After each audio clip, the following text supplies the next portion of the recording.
पर लगे इल्जाम।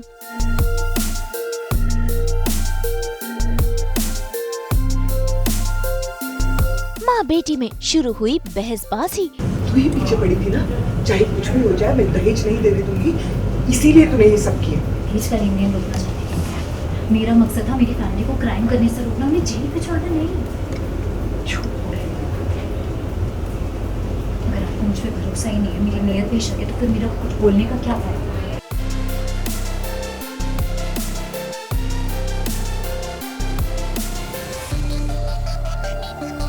भेस बदलकर जासूसी करती अवंतिका।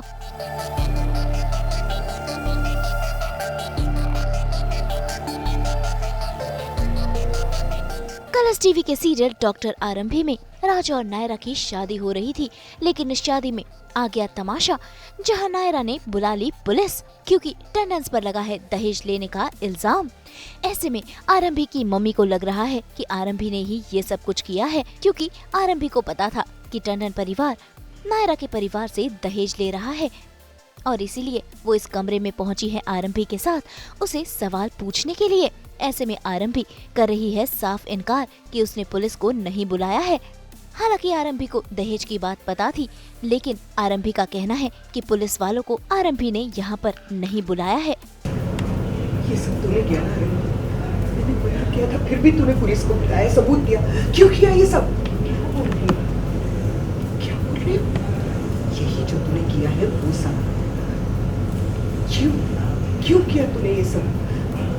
तू ही पीछे पड़ी थी ना, चाहे कुछ भी हो जाए मैं दहेज नहीं देने दूंगी, इसीलिए तूने ये सब किया। माँ, मैं दहेज दहेज का लेन देन रोकना चाहती थी। मेरा मकसद था मेरी फैमिली को क्राइम करने से रोकना, उन्हें जेल भिजवाना नहीं। अगर आपको मुझ पे भरोसा ही नहीं है, मेरी नीयत पे शक है, तो फिर मेरा कुछ बोलने का क्या फायदा? प्लीज मुझे भरोसा करो, मैंने कुछ नहीं किया, मैंने नहीं बुलाया पुलिस को। भाई कहीं न कहीं आरंभी की मम्मी को आरंभी की बातों पर विश्वास नहीं, लेकिन आरंभी इसी बात पर अड़ी है कि उसने पुलिस वालों को नहीं बुलाया है और ना ही राज और नायरा की शादी रुकवाई है। लेकिन ये सारी बातें कमरे के बाहर छुपकर सुन रही है अवंतिका, जो अब इन बातों का फायदा उठाएगी और घर में बवाल शुरू करेगी। कैसे भरोसा करूं मैं तुझ पे? अरे तुझ पे तो बहुत सवाल है ना, समाज सुधार करके क्रांति लाने का। उसके सामने ना तुझे पति परिवार दिखता है और ना ही घर गृहस्थी। जहाँ क्रांति लाने की जरूरत हो वहाँ क्रांति लाना भी चाहिए, उसमें कोई गलत बात नहीं होती। लेकिन क्रांति लाने का ये मतलब नहीं होता कि अपने परिवार का तमाशा बनवा दो। ये बात जानती हूँ। राज बेकसूर है, उसे कुछ नहीं किया है सब में।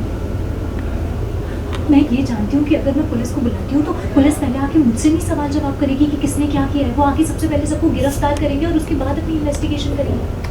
तो आपको ऐसा क्यों लग रहा है कि राज के बारे में बिना सोचे पुलिस को मुझे नहीं पता, मुझे सच में नहीं पता।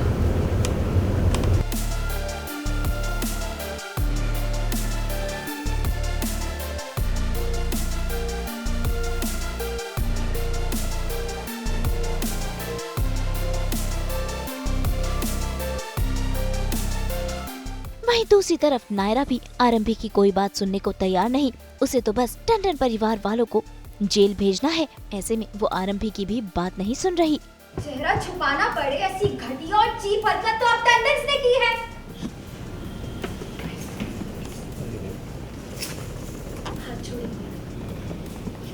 हाथ पकड़ कर दिया, मुझे नहीं। एंड होते होते तो मुझे पता चल जाएगा कि आरंभी दीदी ने इन सबको रोकने की बहुत कोशिश करी, बट या इनिशियली तो मेरा आरंभी दीदी से भी हार्ट ब्रेक हो ही गया है कि दीदी ने तक मुझे धोखा दे दिया जो कभी एक्सपेक्टेड नहीं था। अभी तक तो कुछ कह नहीं सकते, आसार तो नहीं दिख रहे। जितना नायरा गुस्सा है तो लगता तो नहीं है। तो भाई अब इन सब तमाशों के बीच देखना होगा कि आरंभी कैसे अपने परिवार वालों को बचाती है और क्या नायरा और राज की शादी हो पाती है या नहीं। मुंबई से ब्यूरो रिपोर्ट। हम तो लेकर ही आते हैं आपके लिए 24/7 एंटरटेनमेंट की गुड न्यूज़। तो अगर आपको ये वीडियो पसंद आया है आप इसे लाइक करें, कमेंट देके अपनी राय ज़रूर दें। ऐसे ही एक्सक्लूसिव कंटेंट के लिए हमारे चैनल को सब्सक्राइब ज़रूर करें। अगर आप यही वीडियो फेसबुक पर देख रहे हैं तो हमारे फेसबुक पेज को भी लाइक करें। नाम तो आप सब जानते ही हैं, सास बहू और बेटियाँ।